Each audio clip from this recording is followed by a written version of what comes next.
और उसी के तहत इन्होंने कुर्स्क के अंदर 12,000 जो अपने सैनिक भेजे थे। और सबको पता है कि जो कुर्स्क का इलाका है वो यूक्रेन ने रूस के करीब करीब 1400 स्क्वायर किलोमीटर का जीत लिया था, और उसको जीतने के लिए उसके पास ट्रुप्स नहीं थे।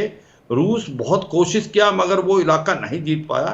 तो फिर उसने नॉर्थ कोरिया के साथ मिलिट्री अलायंस किया था, जिससे जो पुतिन गए थे नॉर्थ कोरिया में, और उसके बाद ये 1200 जो सैनिक आए थे, और उसके बाद भी वो जीत नहीं पाए थे इलाका पूरा कुर्स्क का। अभी भी कुछ इलाका कुर्स्क का यूक्रेन के पास है। तो ये सच्चाई है, इस लड़ाई के अंदर हथियार एक दूसरे को दिए गए हैं। जैसे रूस को हथियार मिले हैं, ईरान से शाही ड्रोन मिले हैं, चीन ने ओपनली नहीं दिए हैं, पाकिस्तान के भी आप आर्टी गन्स और आर्टी अम्यूशन गया है। और ऐसे में जो बूट्स ऑन ग्राउंड नहीं, एक्सेप्ट नॉर्थ कोरिया, बाकी हथियार दोनों तरफ दिए गए हैं। ये पता है यूक्रेन को नेटो ने दिए हैं, और यूक्रेन को एक प्रकार से यूके ने भी दिए हैं। मगर ये है कि नॉर्थ कोरिया के जो ट्रुप्स हैं वो कोई सीक्रेट नहीं था। वो जब मिलिट्री अलायंस एक प्रकार से साइन हो गया था नॉर्थ कोरिया और रूस के बीच में, तो अनाउंस नहीं किया, मगर सबको पता था कि नॉर्थ कोरिया के ट्रुप्स वहां पर हैं, और कई बार ये डिस्कस हो चुका है कि ये है। अब सच्चाई क्या है कि हालात क्या है, देखो ये लड़ाई जो है अभी क्या ये रुक सकती है या नहीं रुक सकती, ये ज्यादा इंपॉर्टेंट होना चाहिए अभी। क्योंकि पुतिन ने 3 दिन का जो सीज फायर किया है वॉलंटरीली, कि 5 मई से 8 मई तक जो विक्ट्री डे मनाने का, अब क्या उसको यूक्रेन लेता है नहीं लेता वो समय बताएगा। सबसे इंपॉर्टेंट चीज है कि अमेरिका इसके अंदर एक ब्रोकर का काम कर रहा है। वो चाहता है कि ये लड़ाई बंद हो, और मगर जिस हिसाब से अब रूस का नजरिया आ रहा है वो बहुत ही एरोगेंट और एडमेंट हो रखे हैं पुतिन। वो हर चीज को अपनी तरफ से देख रहे हैं। वो उनकी जो रेड लाइंस हैं वो बहुत मुश्किल हैं। वो कहते हैं कि जितना इलाका उन्होंने जीत लिया वो इलाका तो उनका है ही, जो कि क्रीमिया 2014 में, और 18% यही डोनबास का, डोनेट्स्क, लुहांस्क, जापोरिजिया, खारासोन। दूसरा वो ये कहते हैं कि एक रिटर्न अंडरटेकिंग देनी चाहिए कि यूक्रेन जो है वो नेटो नहीं ज्वाइन करेगा आने वाले समय में। तीसरा वो कहते हैं कि जो बफर जोन बनेगा उसके अंदर कि जो हैं कोई भी नेटो के या यूरोपियन ट्रुप्स नहीं हो सकते। और चौथा वो जो एक बड़ा इंपॉर्टेंट चीज बोल रहे हैं कि इसको कोई सिक्योरिटी गारंटी नहीं दे सकते आप यूक्रेन को। तो ऐसे में बड़ा मुश्किल हो रहा है। इसीलिए अगर आप देखें डोनाल्ड ट्रंप ने बड़ा फ्रस्ट्रेशन दिखाई है पुतिन को देखते हुए कि अगर ऐसा ही रवैया रहा तो फिर वो ब्रोकर नहीं रहेंगे, वो इस डील से निकल जाएंगे, वो नहीं कराने की कोशिश, क्योंकि बहुत मुश्किल हो रहा है।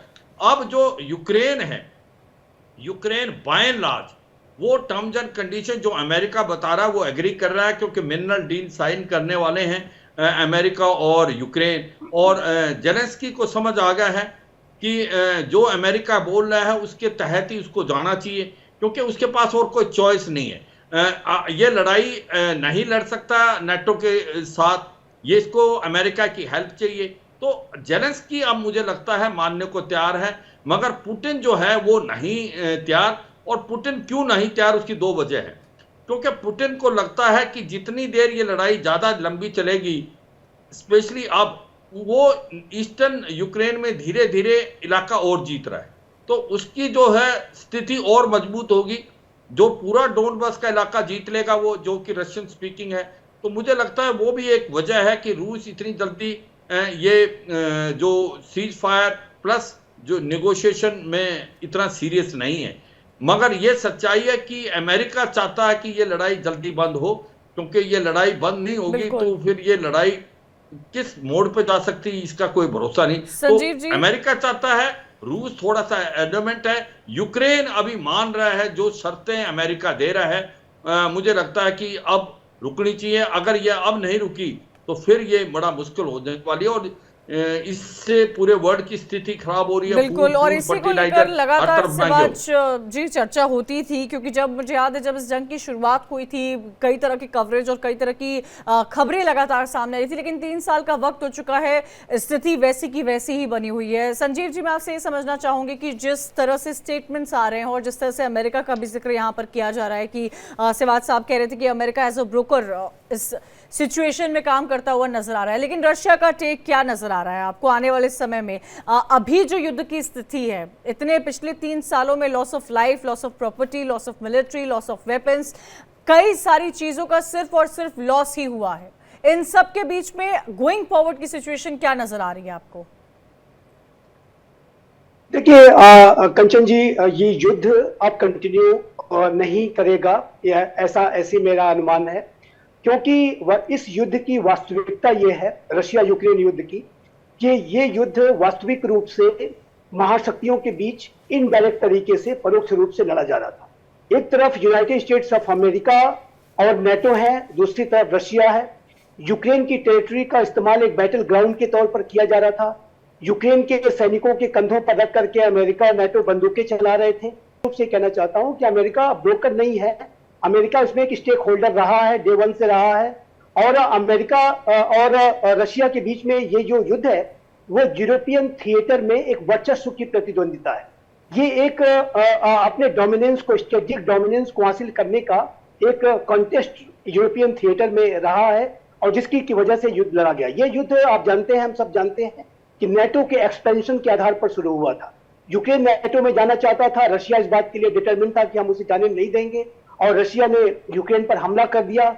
नेटो ने इसे अपने लिए चैलेंज के तौर पर लिया, और अभी आप देखिए तो नेटो के सदस्यों की संख्या भी बढ़ करके 32 हो गई। स्वीडन, फिनलैंड भी अब में शामिल हो गए हैं। नेटो अपने आप को उसने रीग्रुप किया है, अपने आप को और स्ट्रांग बनाया है।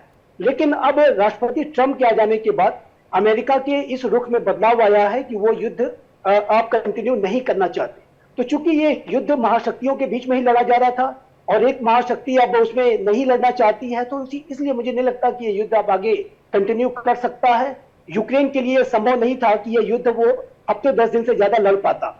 ये युद्ध अगर 3 वर्षों से ज्यादा लंबे समय तक का चला है, तो इसका कारण बहुत ही स्पष्ट है कि ये महाशक्तियों के बीच में लड़ा जा रहा था, और इस युद्ध का कोई आउटकम भी नहीं निकलना था। जैसा कि भारत के प्रधानमंत्री श्री नरेंद्र मोदी और हमारे पूरे विदेश मंत्रालय के द्वारा, भारत के एस्टेब्लिशमेंट के द्वारा समय समय पर यह कहा गया है कि इस युद्ध का अगर कोई समाधान हो सकता है तो सिर्फ और सिर्फ नेगोशिएटिंग टेबल पर बातचीत के माध्यम से ही हो सकता है। और चूंकि महाशक्तियां इसमें इन्वॉल्व हैं, इसलिए युद्ध इसमें हार जीत का कोई आउटकम निकल नहीं सकता।